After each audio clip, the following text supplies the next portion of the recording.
mostly in those years, I was very touched and impressed by the degree of solidarity that there was, mostly. I mean, nothing is ever 100%, so there are always some people who fall short of what your expectation is. There were some publishers in some countries who were not courageous. There were some writers from whom I would have hoped for solidarity, from whom I didn't receive it. But those were not that many in number, is the truth. And the great mass of writers and book world people, actually behaved really very well.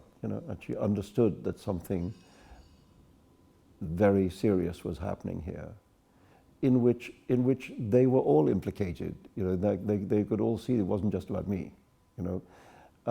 That this was a moment when when a line had to be held, but you couldn't concede the fight. It was that what was at stake was too big, that this line had to be defended.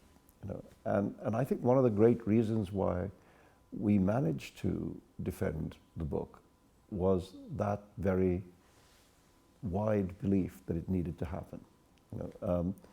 Not because the book was particularly this or that, but for the for this old reason of the freedom of speech.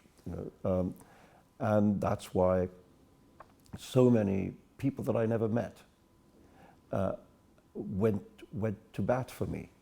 So booksellers put the book in the window. People working in publishing companies who were receiving threats on the telephone, were not cowed into submission.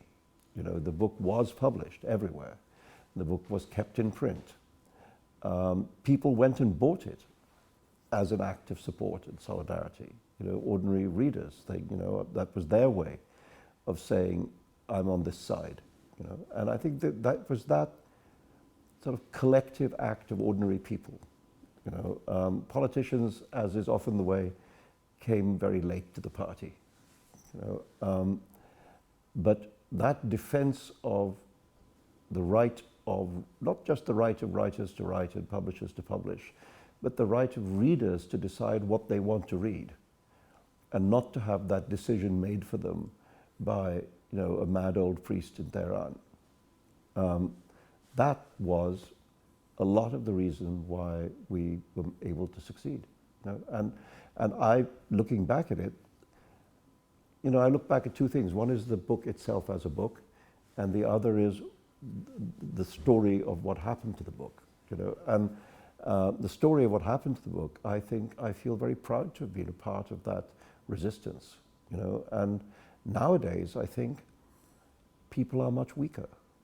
And I wonder if such an act of collective solidarity would happen again.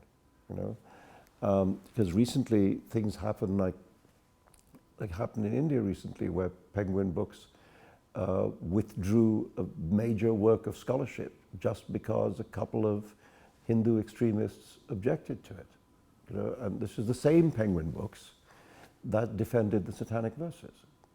So I think we have fallen a long way short of the strength that people collectively showed back in the late 80s and early 90s.